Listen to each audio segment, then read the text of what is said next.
Hi, I'm Jane King, and this is New to the Street, in person back here at the NASDAQ market site in New York City. This show is all about public, private blockchain companies, the CEOs, the founders, and the innovators, bringing you lots of opportunities to consider. Here we go.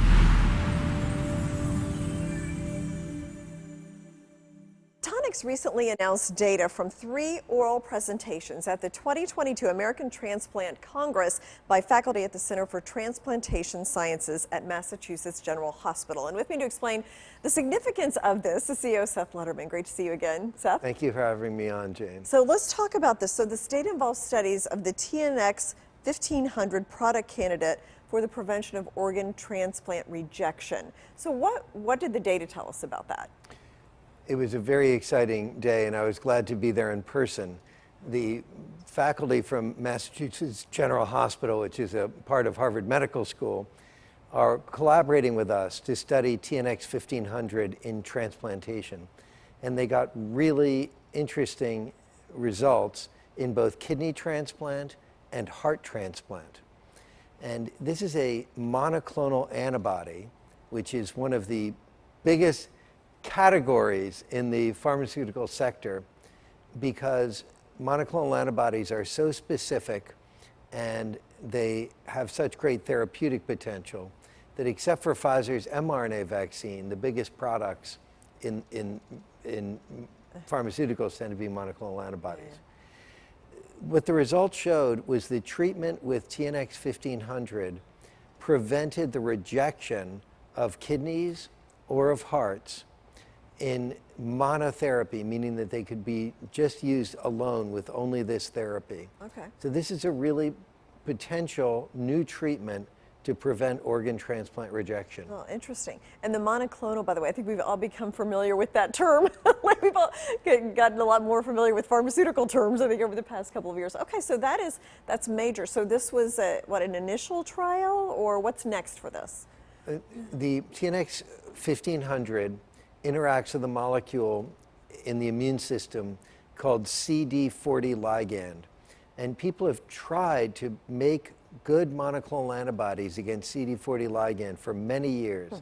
It's been known that this is a very promising target, but Tonix was able to engineer this particular antibody so it would have all of the activity that people had hoped for, and it did not have the toxicity that had been seen with earlier versions.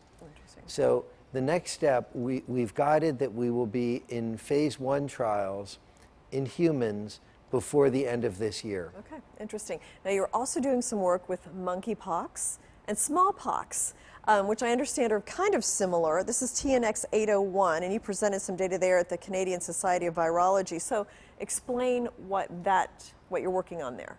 Yes, unfortunately, I couldn't be in Canada and Boston at the same time, but other people from the company were there. It's very exciting because monkeypox is now an emergent threat.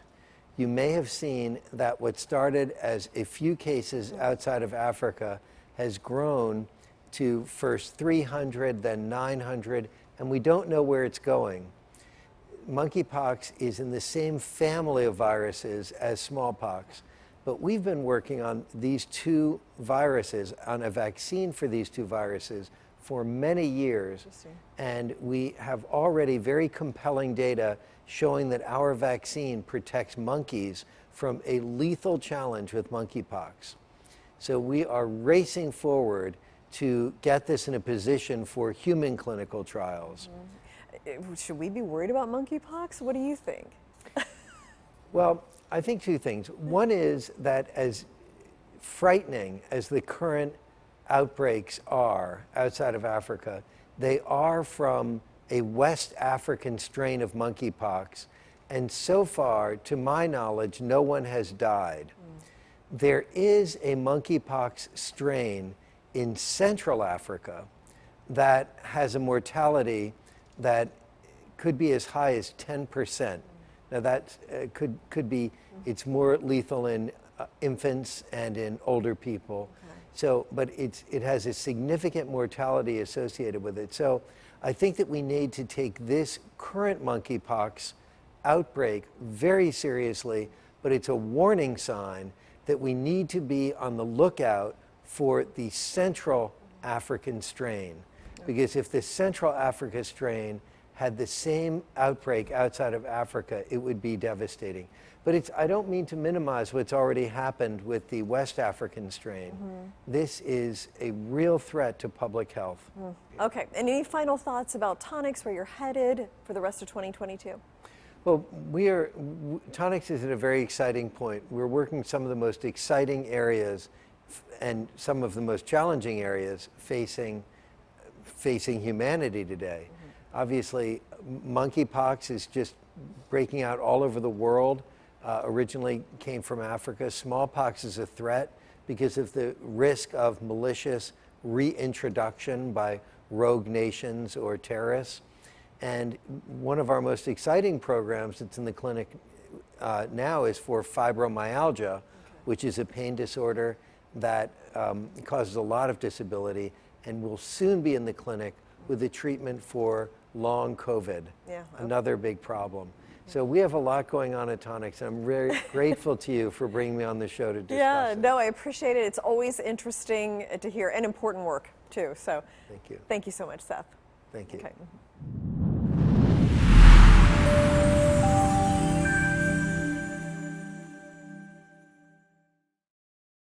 SKUR, the true solution for your digital privacy and security. SKUR is a private and secure messaging and email solution hosted in Switzerland, using proprietary military-grade encryption and Swiss privacy laws, giving you true privacy. SKUR doesn't collect or sell your data and doesn't require your phone number or any personal data that hackers target. You can message and email non-secure users privately without the need for others to download SKUR. Visit SKUR.com. Regain and protect your privacy today.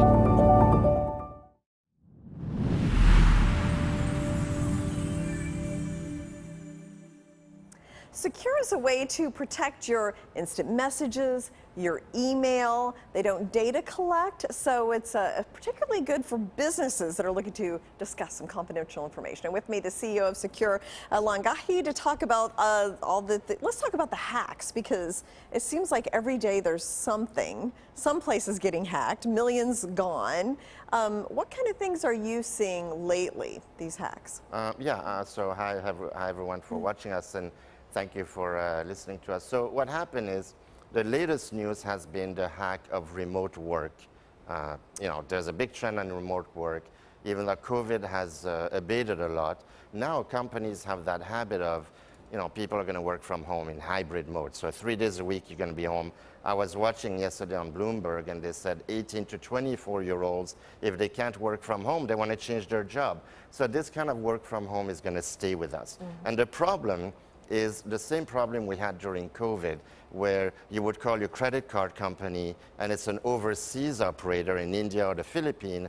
They were shut down, and they don't have the infrastructure and the security in their home of highly encrypted communication. Obviously, they're in a small place and they just have basic internet. So hackers had a field day the last 2-3 years. Now they're discovering that half of the population wants to work from home. And the problem is, when you're home and you have a router, first of all, the most popular password is password.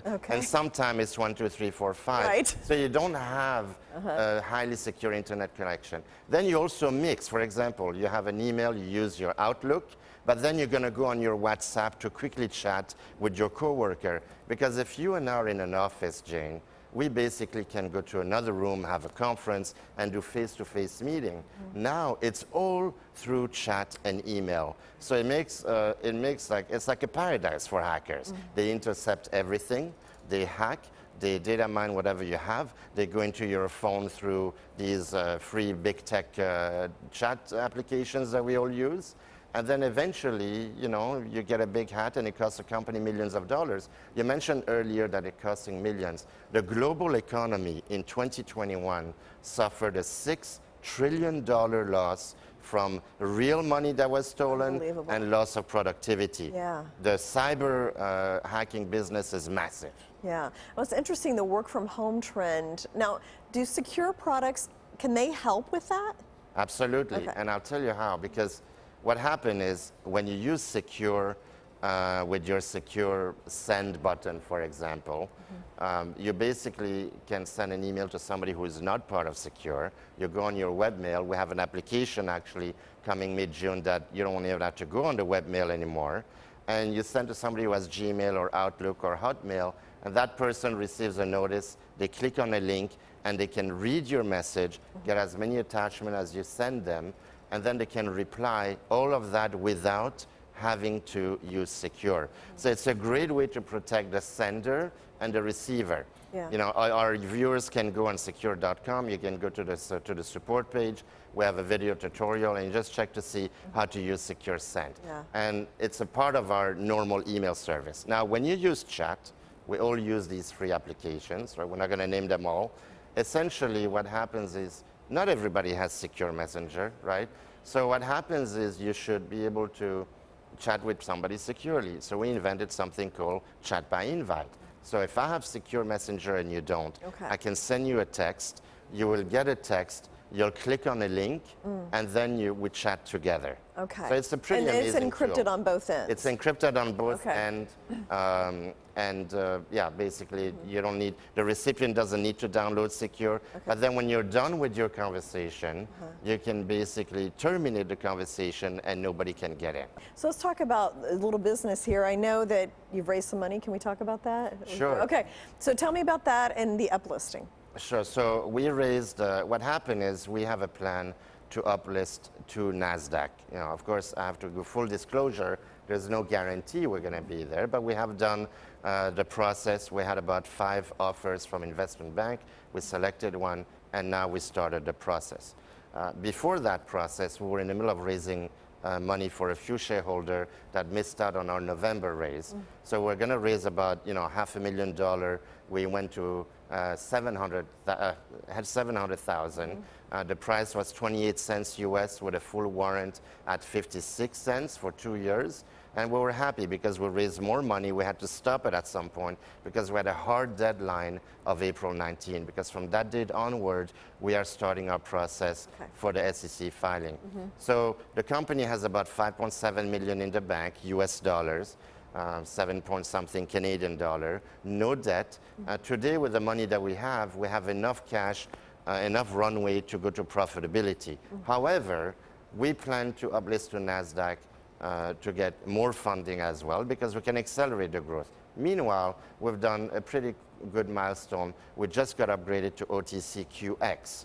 Now, the QX is a very stringent compliance requirement. You need to have operational history, and you need to have minimum assets and cash in the bank.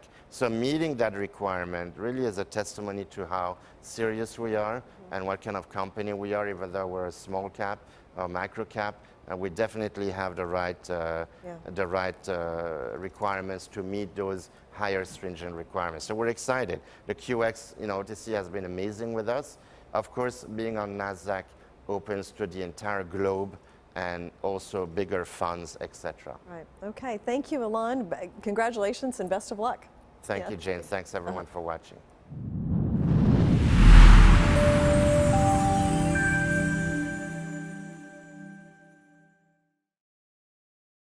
Glint has developed proprietary technology that enables everyone to buy gold. Gold that's stored in Brink's vaults, insured by Lloyd's of London. With Glint's app and debit card, peace of mind is just a few taps away. It's easy to protect your hard-earned savings, and there are no minimums, hidden fees, or financial advisors required.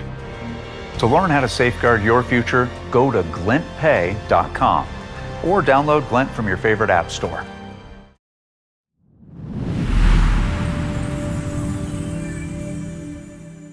PetVivo is advancing animal health through innovation. Specifically, it's medical devices and therapeutics for companion animals. And with me is Mark Middleton, who is the National Sales Director at PetVivo. Welcome, Mark.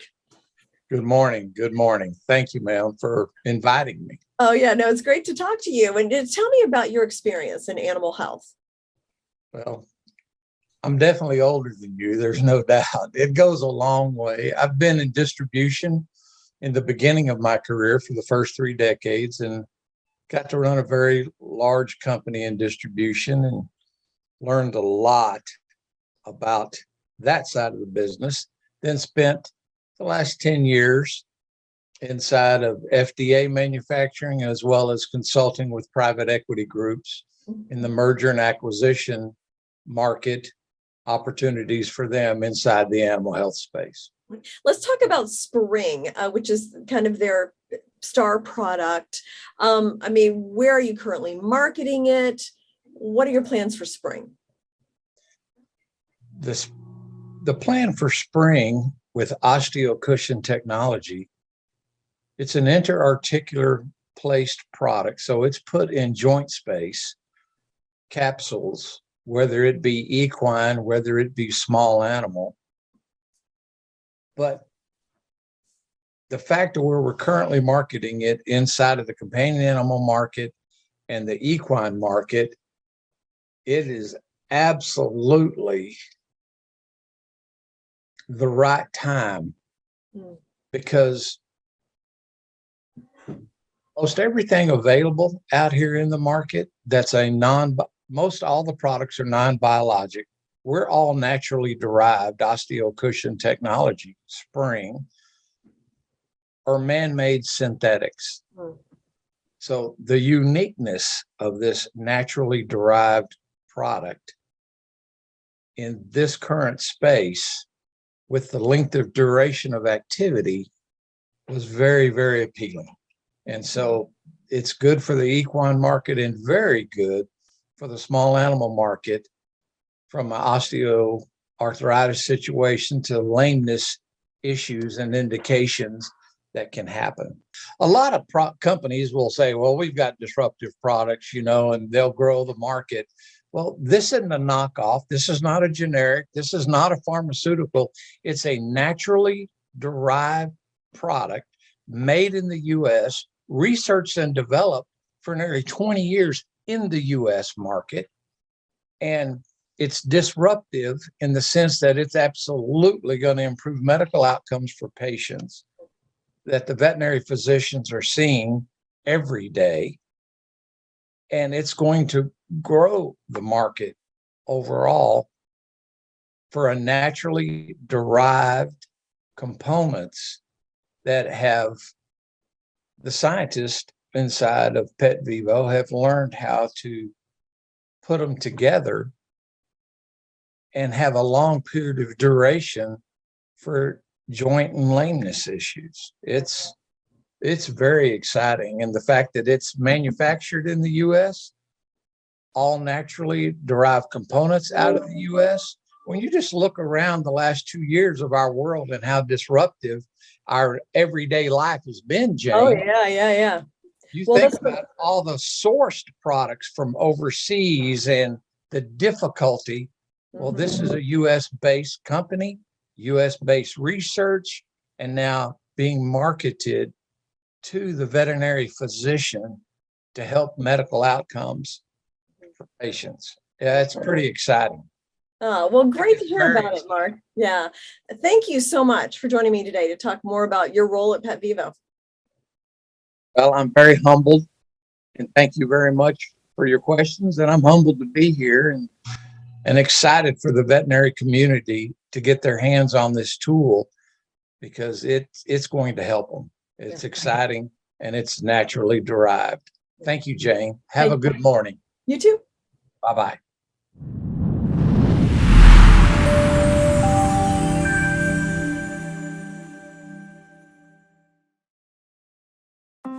Growing clones in-house can severely drain both quality and costs for cannabis and hemp businesses. Pharma Green Biotech is the key to growing high-quality plantlets.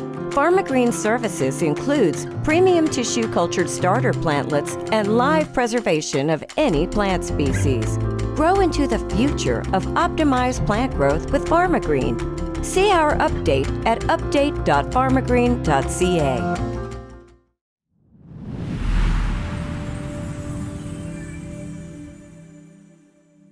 Leflair is a Vietnamese-based company, e-commerce company, and with me is the CEO, Loic Gautier, to talk about the company and their recent acquisition from Society Pass, and explain how the company was formed, Loic. I mean, just give me a little history of Leflair. First of all, thank you for having me. So Leflair is a company that I started in 2015. So it's been about 10 years that I live in Southeast Asia and in particular in Vietnam. And I've been doing e-commerce most of my life, first with Groupon back in Europe and in France in particular, where I'm from. I then joined in 2013 a company named Lazada that used to be owned by Rocket Internet, and then was sold to Alibaba in 2016. And in 2015, I basically realized that there was still a gap in the e-commerce market, and that in particular international brands, world famous brands, were not that were not merchandise that were very suitable for those marketplaces that offered very little control of the supply and protection for the customers. So we decided to start our own e-commerce website that we called Leflair, and that for the following 5 years did very well. We had more than 200 employees, multi-million-dollar sales, growing very nicely. Until in 2020, we obviously started to experience certain difficulties due to the COVID pandemic, which led to afterwards the acquisition of the company by Society Pass in May 2020. What has happened with Leflair since then? And just take me through that journey. So after the acquisition of Society Pass, Leflair became the e-commerce vertical of the Society Pass ecosystem, that is basically building an ecosystem of companies that are digitally enabled in Southeast Asia. And so what has happened is that obviously we joined forces with their team. We are now able to leverage the fact that they are a public company listed on NASDAQ and are well capitalized, which obviously helps us as an e-commerce company, which is a capital intensive business, to obviously expand our operation and grow our sales. But it's also allowed us to rethink our business model and how we are seeing the near future and midterm future for our company. So before the acquisition of Society Pass, we were, and we are pretty much still today, a single platform that only acts at the end of the life cycle of the product and at the end of the e-commerce value chain. What it means is that we don't own any inventory, which is obviously very little risk associated with that, but in counterpart we also take a relatively small margin on every sale that we make. And as an e-commerce company, obviously you should not work towards increasing your prices and the margin that you make off the customers, because it impacts negatively your sales. So obviously e-commerce being also a very expensive business, especially when it comes to acquiring customers and customer acquisition costs, it usually requires a tremendous amount of capital. And although Society Pass is now a public company, we do not want to follow the path of the large e-commerce websites that are raising and burning billions of dollars. So we are making our business model shift to be more suitable to the Southeast Asia economy and the way we believe e-commerce companies and retail companies should grow in the near future. And how we do that is basically that by integrating the e-commerce and retail value chain. Okay, well, describe where you think e-commerce is going. Like, how are you positioning for this evolving industry? Well, e-commerce, so from a consumer standpoint, it's only going to continue to grow, right? E-commerce penetration, especially after COVID, is only increasing. It used to be around 10%. It's only gonna keep on growing, because not only during COVID did customer form that habit, but they keep that habit because it's just obviously so much more convenient and now part of their lifestyle. But e-commerce as a business obviously will in my opinion and my forecast is going to keep concentrating around a small number of very, very well-funded players that can obviously take on losses for decades, and those big groups are going to continue to be very good on those large-scale platforms, but it's also going to create some opportunities for certain categories of goods or certain niches, and for entrepreneurs to start an innovative company in the e-commerce space or e-commerce enabling services that we believe is going to be the future of e-commerce in the region. Mm-hmm. Well, and I'm just interested too, finally, you're in Ho Chi Minh City in Vietnam. I mean, how is the industry in Southeast Asia? What is it like to operate there? And is there a lot of growth ahead in that part of the world? This fastest growing, one of the fastest growing region in the world. So as a consumer market, millions of people right now every year are seeing their purchasing power grow tremendously, which for any consumer business is creating tremendous opportunities. So every consumer business, including e-commerce, is betting on that on the region right now. Now there are challenges. However, those challenges are also we are addressing them very fast, because this region is making a tremendous progress in infrastructure and in adoption of the digital form of payments and many things, even regulations and the legal framework and the ease of doing business in those markets is getting better and better. So this is definitely the most exciting region to be in 2022 and in the near future. Yeah, well, it sounds like it. So thank you so much, Loic, for joining. Thank you very much. Explaining Leflair and your relationship with Society Pass. It's very interesting. Thank you so much. Thank you.